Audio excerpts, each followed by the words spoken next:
Quello di cui parliamo quest'oggi è l'altare preistorico di Monte d'Accoddi, situato nel comune di Sassari.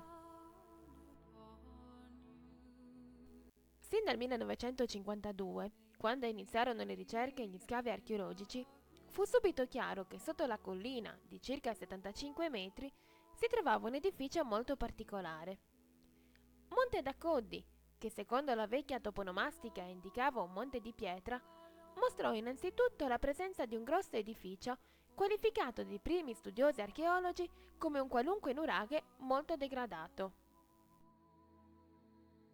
Gli scavi dimostrarono che la collina era stata prodotta dalle rovine di un monumento eccezionale databile attorno al 3002 a.C.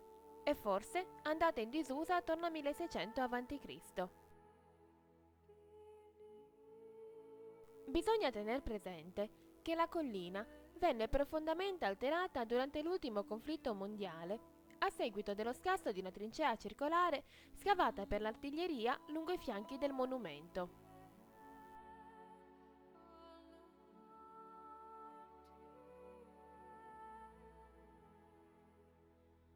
Le ricerche fatte dal professor Tinè rivelarono l'esistenza di un edificio originario riconducibile circa al 3000 a.C., su cui si suppone avvenissero sacrifici rituali e di una parte del villaggio circostante. Lo scavo successivo, condotto dal professor Azzeni, descrisse un altare zigurat a gradoni raggiungibile tramite una rampa e riconducibile al 2700 circa a.C., e un villaggio più ampio dove lo scorrere del tempo ha lasciato segni di frequentazione continua almeno sino al Bronzo Medio. Alcuni studi attuali esaltano la struttura come monumento unico nel Mediterraneo occidentale, riconducibile alle zigurat mesopotamiche. La parte occidentale del monumento pare forzatamente ricostruita a esibire la struttura mesopotamica, mentre il lato est, ancora intatto e ricoperto di erbacce, ci mostra le rotondità tipiche delle tolos nuragiche.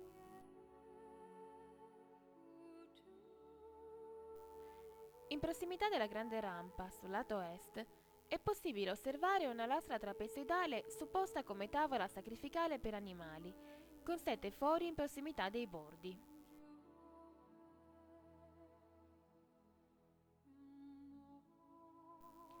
Lungo il lato ovest della rampa è invece possibile osservare un menhir di circa 4,40 m di altezza in calcare del peso di circa 6 tonnellate. Vicino alla base della rampa, nonostante non si trovi nella posizione originaria, è collocato un grosso macigno ben lisciato di forma sferoidale, considerato a uso sacrale e inquadrato come onfalos, a cui è stato accostato un altro masso, anch'esso ben lisciato e rotondo. Nella zona circostante è possibile osservare almeno 5 menhir, ovvero delle pietre fitte, dalle caratteristiche antropomorfe.